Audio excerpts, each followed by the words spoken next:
അറബി നിഘണ്ടു കൊടുത്ത അർത്ഥം ഇതാണ്: ഖതമല്ലാഹു ലഹുൽ ഖൈറ അത്തമ്മ. ഖതമല്ലാഹു ലഹുൽ ഖൈറ എന്ന് പറഞ്ഞാൽ അള്ളാഹു ഒരാളിൽ ഖൈർ ഖതം ചെയ്തു, എന്നാൽ അത്തമ്മഹു, ആ ഖൈർ അള്ളാഹു പൂർത്തിയാക്കി എന്നാണ് അർത്ഥം. അതേപ്രകാരം ഹദരത്ത് ഇമാം റാഗിബ് തന്റെ മുഫ്രാത്തിൽ പറയുന്നു, ഖാത്തമു നബീന, റസൂൽ കരീം സല്ലല്ലാഹു അലൈഹി വസല്ലം ഖാത്തമു നബീനാണ്. ലിഅന്നഹു ഖതമ നുബ്വത ഐ തമ്മമഹ ബിമജീഅതിഹി. ഖത്മ നുബ്വത്തിന്റെ അർത്ഥം അദ്ദേഹത്തിന്റെ ആഗമനത്തോടുകൂടി നുബ്വത്ത് പൂർത്തിയായി എന്നാണ്. ഹദരത്ത് ഇമാം റാഗിബ് കൊടുക്കുന്ന അർത്ഥമാണിത്. ഹദരത്ത് അബ്ദുൽ കരീം ജീലാനി റഹ്മത്തുള്ളാഹി പറയുന്നു, വകാന മുഹമ്മദ് സല്ലല്ലാഹു അലൈഹി വസല്ലം ഖാത്തമൻ നബിയന ലിഅന്നഹു ജാഅ ബിൽ കമാലി വലം യജി അഹദുൻ ബിദാലിക. മുഹമ്മദ് സല്ലല്ലാഹു അലൈഹി വസല്ലം ഖാത്തമുൻ നബീനാണ് എന്ന് പറഞ്ഞതിന്റെ ഉദ്ദേശം എന്താണ്? അദ്ദേഹം പരിപൂർണമായ ഒരു ശരീഅത്തോടുകൂടി വന്നു, അദ്ദേഹത്തിന് ശേഷം പിന്നെ ഒരു ശരീഅത്തോടെ ആരും വരികയില്ല എന്ന അർത്ഥത്തിൽ മാത്രമാണ്. ഹദരത്ത് ഇമാം റാസി തന്റെ തഫ്സീറുൽ കബീറിൽ പറയുന്നു, അൽ ഖാത്തമു യജിബു അൻ യകൂന അഫ്ദല. ഖാത്തം എന്നാൽ അഫ്ദൽ എന്ന് മാത്രമേ അർത്ഥമുള്ളൂ. അലാ തറ, നീ കാണുന്നില്ലേ, അന്ന റസൂലനാ സല്ലല്ലാഹു അലൈഹി വസല്ലം ലമ്മാ കാന ഖാത്തമുൻ നബിയിന കാന അഫ്ദലുൽ അംബിയാ അലൈഹിസ്സലാം. റസൂൽ തിരുമേനി സല്ലല്ലാഹു അലൈഹി വസല്ലം ഖാത്തമുൻ നബിയിൻ, അതായത് അഫ്ദലുൽ അംബിയ എന്ന് നീ കാണുന്നില്ലേ എന്ന് ഹദരത്ത് ഇമാം റാസി ചോദിക്കുന്നു. ബൽ ഇൻസാനു ലമാ കാന ഖാത്തമുൽ മഖ്ലൂഖാത്തിൽ ജിസ്മാനിയത്തി കാന അഫ്ദലുഹ. മനുഷ്യൻ ഇതര എല്ലാ സൃഷ്ടികളിലും വെച്ച് പരിപൂർണനായതുകൊണ്ട് അവൻ അൽ ഇൻസാൻ ഖാത്തമുൽ മഖ്ലൂഖാത്ത്, എല്ലാ മഖ്ലൂക്കിലും വെച്ച് ശ്രേഷ്ഠൻ എന്ന് പറയപ്പെടുന്നു. ഖുർആൻ കരീമിനെ കുറിച്ച് ഖാത്തമുൽ കുഫ്തു എന്ന് പറയുന്നില്ലേ, ഗ്രന്ഥങ്ങളിൽ വെച്ച് ശ്രേഷ്ഠമായ ഗ്രന്ഥം. അപ്പൊ വിശുദ്ധ ഖുർആന് ശേഷം വിശുദ്ധ ഖുർആന് വിശദീകരണം നൽകുന്ന, അതിന് വ്യാഖ്യാനം നൽകുന്ന എല്ലാ ഗ്രന്ഥങ്ങളും അവസാനിച്ചു എന്നാണ് അർത്ഥം. വിശുദ്ധ ഖുർആൻ ഒരു വള്ളിക്കോ പുള്ളിക്കോ വ്യത്യാസമില്ലാതെ കണ്ട് ഒരു ഗ്രന്ഥം ഉണ്ടാവുന്നതല്ല. വളരെ വ്യക്തമായ രീതിയിൽ നമ്മുടെ അധ്യാപനമാണ്. വിശുദ്ധ ഖുർആൻ 1400 സംവത്സരങ്ങൾക്ക് മുമ്പ് എപ്രകാരം ഇറക്കപ്പെട്ടിരിക്കുന്നോ ഖിയാമത്ത് നാളിൽ അതുപോലെ നിലനിൽക്കും.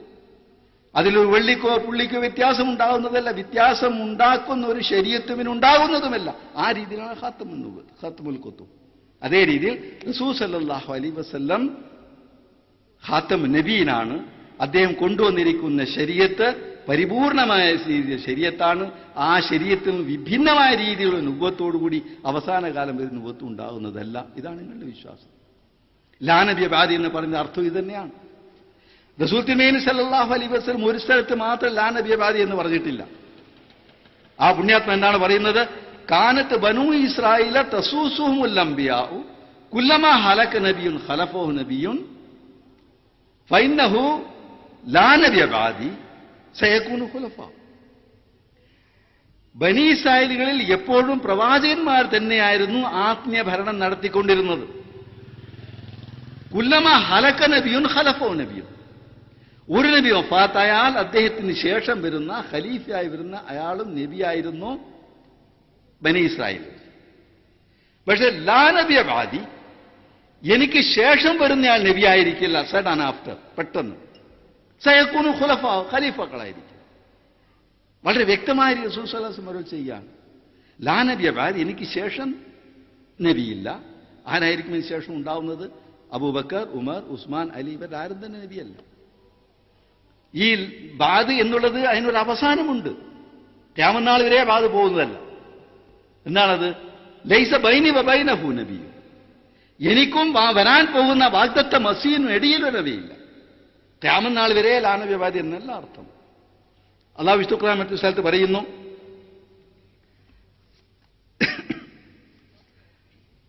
വഇൻ ഖബലു മിൻ ഖബ്ലു ലഫീ ളലാലിൻ മുബീൻ, സൂറത്തുൽ ജുമഅയിൽ. റസൂൽ സല്ലല്ലാഹു അലൈഹി വസല്ലം തിരുമേനിക്ക് മുമ്പ് വെറും വലാലത്ത് മാത്രമാണ്, വഴികേട് മാത്രമാണെന്നാണ്. റസൂൽ സല്ലല്ലാഹു അലൈഹി തിരുമേനിക്ക് മുമ്പ് ആദം അലൈഹി ഇസ്ലാം വരെ വെറും വഴികേടായിരുന്നു. റസൂൽ സല്ലല്ലാഹു അലൈഹി വസല്ലം മുമ്പ് ഈസാ അലൈഹി ഇസ്ലാം വരെയുള്ള കാലഘട്ടത്തിൽ വഴികേടായിരുന്നു.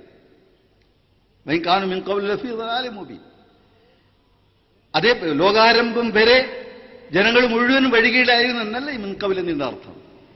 അതേപോലെ ലാ നബിയ ബാദി എന്നതുകൊണ്ട് അവസാന കാലം വരെ ലാ നബിയ ബാദി എന്നും അർത്ഥമില്ല. അതിനൊരു ഫുൾ സ്റ്റോപ്പ് ഉണ്ട്, ഒരു അതിർവരമ്പ്, ഒരു ബോർഡർ. എന്താണത്? ലൈസ ബൈനി വബൈനഹു നബിയുൻ, എനിക്കും ആ വരുന്ന ഇന്നഹു നാസിലുൻ വരുന്ന ആൾക്കും ഇടയിൽ, വാഗ്ദത്ത മസ്ജിദിനും ഇടയിൽ ഒരു നബിയുമില്ല. വളരെ വ്യക്തമായ റസൂൽ സല്ലല്ലാഹു അലൈഹി വസല്ലം അരുളി ചെയ്യുന്നു. പിന്നെ ഈ ലാ നബി ബാദിയെ നോക്കുകയാണെങ്കിൽ വളരെ വളരെ സമയം ആവശ്യമുണ്ട്. ലാ നബിയ ബാദി, ലാ എന്ന വാക്ക് എന്ന പദം വിശുദ്ധ ഖുർആനിൽ പിന്നെ അറബി നിഘണ്ടുകളിൽ തന്നെ, അത് വിശുദ്ധ ഖുർആനിൽ തന്നെ മനസ്സിലാക്കാൻ സാധിക്കുന്നത് രണ്ട് വിധത്തിലാണ് ലാ ഉപയോഗിക്കപ്പെടുന്നത്.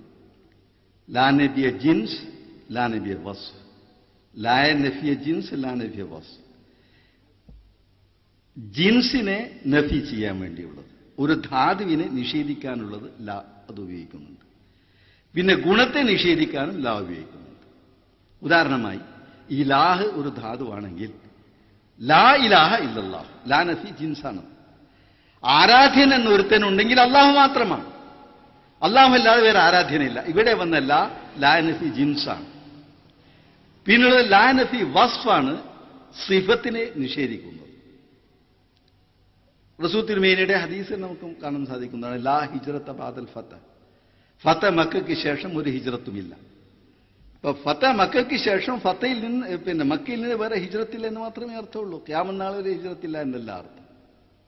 ലാ ഫതൻ ഇല്ല അലിയും, അലിയല്ലാതെ യുവാവില്ല. അലിക്ക് ശേഷം വരെ യുവാവില്ലെന്നാണോ അർത്ഥം? അലിയെ പോലുള്ള ധീരവീര പരാക്രമി ആ കാലത്ത് വരെ ആരുമില്ല മോഹനിവെ കൂടാതെ എന്നാണ് ഇതിന്റെ അർത്ഥം. ലാ ഫതനില്ല അലിയും. ലാ സൈഫ ഇല്ലാ ദുൽഫിഖാർ, ഹദ്റത്ത് അലിയുടെ കയ്യിൽ ഒരു വാളുണ്ടായിരുന്നു. റസൂൽ തിരുമേനി അരുളി ചെയ്യുന്നു അലിയുടെ വാൾ ദുൽഫിഖാർ അല്ലാതെ വേറെ വാളില്ല എന്ന്. എന്താ അർത്ഥം? ആ വാളിനുള്ള സവിശേഷതയും മഹാത്മ്യവും ദുൽഫിഖാറിന് മാത്രമേ ഉള്ളൂ എന്നുള്ളതാണ്. അതേ പ്രകാരം ലാ നബിയ ബാദി, എന്നെ പോലുള്ള നബി എനിക്ക് ശേഷം ഉണ്ടാവുന്നതല്ല. ശരീഅത്തോടുകൂടി പരിപൂർണ്ണ നുബുവത്തോടുകൂടി എനിക്ക് ശേഷം വേറെ നബി ശരീഅത്തോട് വരുന്നതല്ല. ഇത് മാത്രമേ ലാ നബി എന്ന അർത്ഥമുള്ളൂ. പിന്നെ ബാദ് എന്നുള്ള അർത്ഥം എന്നുള്ള പദമാണ്. ബാദിന് ബാദ് എന്ന അർത്ഥമുണ്ട്, ശേഷം പിന്നെയുള്ള അർത്ഥമുണ്ട്. മുഖാബിൽ, മുഖാലിഫ് എന്ന അർത്ഥമുണ്ട്, എതിരായിട്ടുള്ള അർത്ഥം. മാതാ ബാദൽ ഹക്കില്ല ദലാൽ, ഹക്കിന് ശേഷം ദലാലല്ലേ, ഹക്കിന് ശേഷം സത്യത്തിന് ശേഷം അസത്യമാണ്. ഇപ്പോൾ ബാധനേന് എതിരെന്ന അർത്ഥമാണ്. അസത്യത്തിനെതിരായിട്ട് സത്യമാണ്, സത്യത്തിനെതിരായിട്ട് അസത്യമാണ്. ബാധിന് എതിരെന്നാണ് അർത്ഥം. അതേപോലെ അള്ളാഹുവിന് ഫബി ഐ ഹദീസും ബാദല്ലാഹി വ ആയാത്തി യൂമിനൂൻ, അള്ളാഹുവിനും അവന്റെ ദൃഷ്ടാന്തങ്ങൾക്കും പിറക് ഏതിനാണ് വിശ്വസിക്കുക? ഇപ്പൊ പിറകിന് ശേഷം അള്ളാഹു നഊദുബില്ല, അള്ളാഹുവും അവന്റെ ദൃഷ്ടാന്തങ്ങളൊക്കെ നശിച്ചതിന് ശേഷം എന്നാണ് അർത്ഥം. അല്ല, അള്ളാഹുവിനെതിരായിട്ട് അവന്റെ ദൃഷ്ടാന്തങ്ങൾക്കും വചനങ്ങൾക്കും എതിരായിട്ട് ഏതൊന്നിലാണ് നിങ്ങൾ വിശ്വസിക്കുന്നതെന്നുള്ള ചോദിക്കുന്നത്. ഇപ്പൊ ബാദ് എന്നതിന് ഈ അർത്ഥം മാത്രമേ ഉള്ളൂ.